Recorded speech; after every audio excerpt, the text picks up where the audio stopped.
Armageddon is almost here. This Friday, the latest iteration of Deadman kicks off, and there's more to be gained than ever. With a near infinite number of ways to approach the mode, and those first few hours being so critical, it can be a lot to take in. So I've put together 3 template routes for you to take and make your own so you can have a successful tournament as well. Let's get into it. The Slayer. The goal of this route is to progress as fast as possible through the brackets and quickly get high-level Slayer drops. We want to set ourselves up to do endgame content and breaches. To put it simply, we want to make that late game money. The game plan. We're going to map out the first 3 hours to get you to the first breach in the 3rd bracket with a DSIM. We're going to prepare some quest requirements and knock out some classic quests. So what do the first couple hours look like? In the first hour, we're going to go from Skippy right to the Gnome Stronghold and do the Gnome course for 25 agility. Then we're going to start the Grand Tree quest. If you want, start the Waterfall quest. If you're going to skip Waterfall and do Monkey Madness, then you don't need to do this. I'd recommend doing Waterfall. It gives you more breathing room in the 2nd bracket. Home telling and do X marks the spot. While you're in Draenor, buy a Chronicle. Then use the Wizard's Tower Fairy Ring to go back to Hazelmere.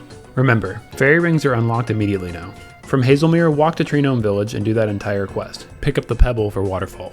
Use the Spirit Tree to go back to the Grand Tree and finish that quest. If you've decided to do Waterfall, finish that quest. Don't forget to pick up a rope and a ball of wool and Artie. You could instead skip this and do Monkey Madness directly.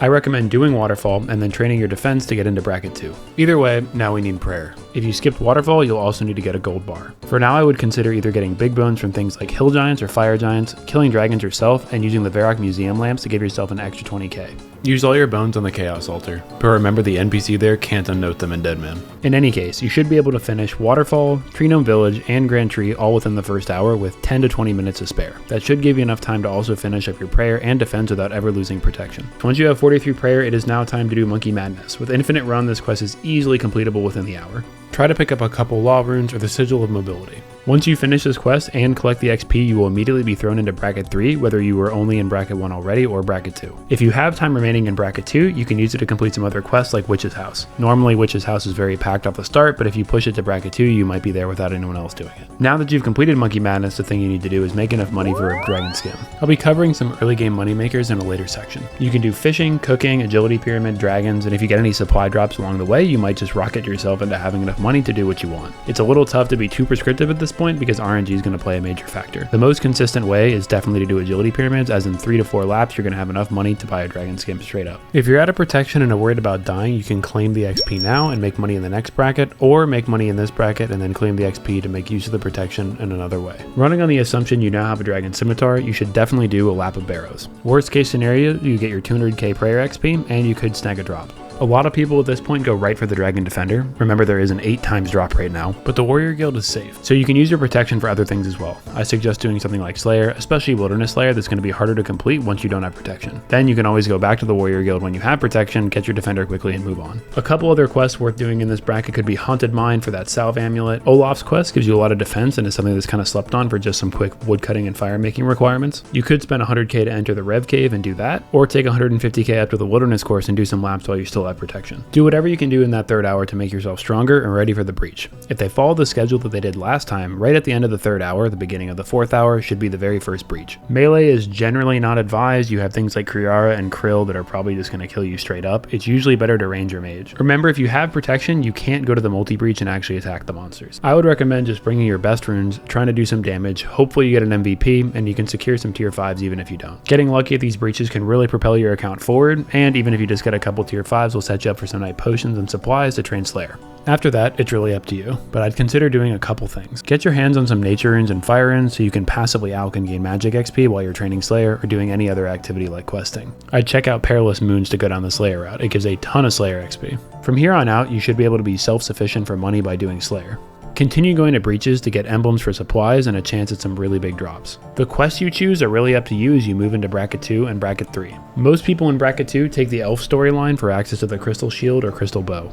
I think the Fremennik choice is actually underrated, and I'm going to take that because it gives you access to the Nesda's Nut, which you can actually use. In order to use the Crystal Shield, everyone always forgets you need 70 agility, which especially with Infinite Run is not something people are going to prioritize training. Either way, you can't go wrong. For the 3rd bracket, you can choose between Monkey Madness 2 or Desert Treasure. I personally plan on doing a lot of the Desert Treasure requirements because quests like Dig Site and Temple of Ikov give so much XP that it's worth doing them anyways. Monkey Madness 2, on the other hand, is a crazy long quest line that I'm not going to do, and it does give you a decent training location and access to other things like Zenites if you want to go for it later. One way or another, you should definitely get Desert Treasure for access to Ancients, so if you don't plan on doing the requirements, definitely just take that. Otherwise, consider taking Monkey Madness too. So key items and sigils you need for this. You probably want to take Formidable Fighter, since melee is generally the way to go for Slayer, and it seems to be the biggest flat damage increase across all the starting sigils. Some sigils worth picking up could be Well Fed, that makes your food last significantly longer, and then anything combat related. So Death Strikes, Consistency, Adroit, anything like that. Last Recall is going to be good for quests, Slaughter is going to be really good for Slayer, and you could take something like Lithe to just passively train your agility XP while you're running around questing. So should you play this route? If you go down this route, you're going to end up in the highest bracket, so you can have access to the highest drop rates and highest XP, and it's just sort of fun to experience in a short-term game mode like this. If you're here to swap, the swap rates should deteriorate as you reach your peak GP an hour in Deadman, but the top end GP an hour is so high for this route that you'll most likely get peak GP an hour main game. This route is relatively safe, especially earlier on. If you're effectively pushing the brackets, you shouldn't spend too much time out of protection until at least bracket 3, and quickly the PKers aren't going to be able to keep up. While they're running around trying to PK, you're just going to be continuing to gain levels and eventually move past them, and then there's no one there to even PK you. Over time, PKers will drift up the bracket, so it won't be safe forever, but for a fair amount of time, you should be pretty uncontested. On the cons, this is the largest time investment. That means deaths can really set you back, and you also have to be willing to play a fair amount.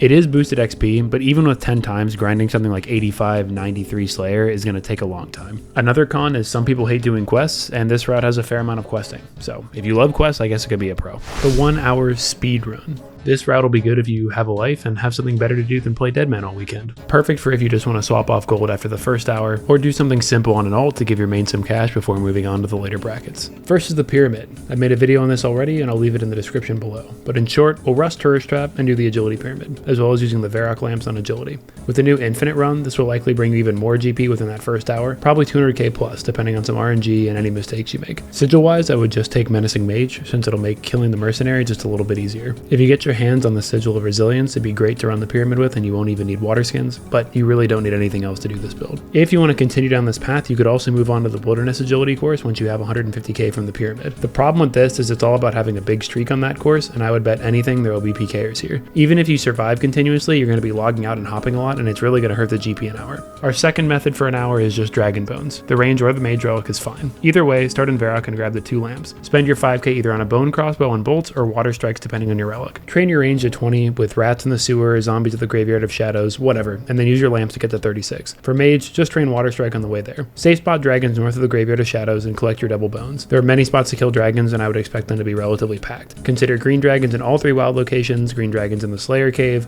blue dragons in Taverley, lava dragons. They do only drop 1 bone, but they have better drops. You can do black dragons in the Wilderness Dungeon as well, or in Taverley. And that's probably the 2 simplest methods you can do in the first hour, besides maybe doing the earlier fishing method. With bones going for 5k each, and getting about 200k from the Pyramid, you should be able to swap for somewhere like 15 to 20 mil doing this in 1 hour.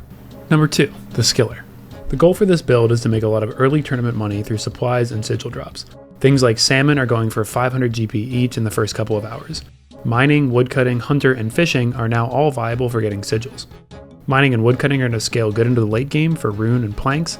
Hunter's always strong because chins are extremely expensive, and fishing is really strong early, but falls off a bit as food becomes more available. You can do this in any bracket, and it's tough to specify which you should do it in, but you can make a lot of money in the early brackets doing something like fishing. If you can find a location that is particularly difficult to get to in your bracket, that's probably the best bet. For instance, if you do a bracket 1 fire cape, you can mine rune and moral wreck. So the path. First up, let's talk fishing. For fishing, you can do Monk's Friend, and then cut and burn logs to 30 fire making. Immediately do Sea Slug, and then start catching salmon and trout in a place like Barb Village. Grabbing the storage and harvest sigils as well as Infernal Chef if you can get it, even though it's been nerfed to only 20%, will help speed you up. If you get access to the Fremenic areas, either by going to bracket 2 and taking the quest or just doing the Fremenic trials yourself, you can get sharks in a relatively safe area. On the hunter sides of things, I do the museum quiz and quickly do Eagle's Peak because you need to do that to catch chins anyways. If you use both of the museum lamps you start off with, you should have 55k total XP, which will bring you up high enough to do falconry.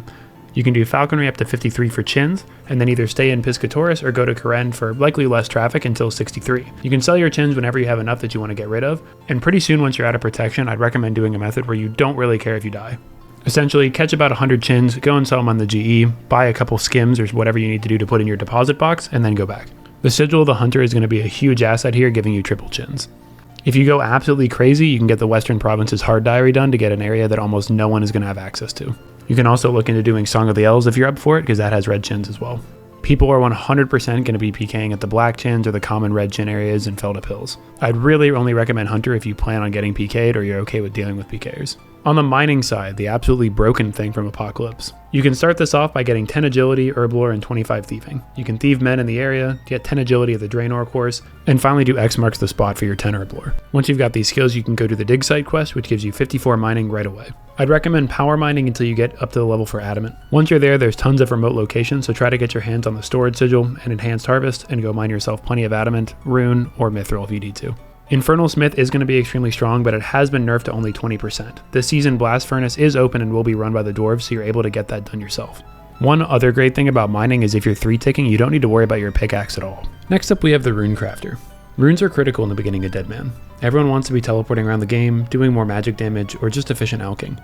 Nature runes historically go for upwards of 500 each in the first day. Utilizing the Relic of the Abyss, you can be making 150 runes in inventory that would sell for 75k. They had to nerf this sigil from 10 times to 5 times last time because it was just too strong. And now with Infinite Run, it's probably even better. Completing Enter the Abyss and Temple of the Eye will only take around 20 minutes, and that'll give you the level to do nature runes. With fairy rings unlocked, this is now incredibly straightforward. Buy pure essence, or you might even have to mine it yourself, and turn into nature runes using the fairy rings. Getting an Arty Cloak and a bank teleport, such as a Ring of Dueling or Ring of Returning, will speed up trips. Otherwise, use the Chasm of Fire fairy ring to bank. The main problem with this is just how contested the sigil is, and if you can get your hands on a nature talisman. The talismans only really drop from abyssal creatures. You could get it from Guardians of the Rift, but I'm not sure how feasible that actually is. But that's it for this route. Just do those 2 quests, try to get your hands on a nature talisman and Sigil of the Abyss as soon as you can afford it, and just run laps until you get PK'd. Finally, we have woodcutting. I wouldn't really rush this because it doesn't do very well in the beginning. Logs are generally extremely cheap until later when people need planks for construction.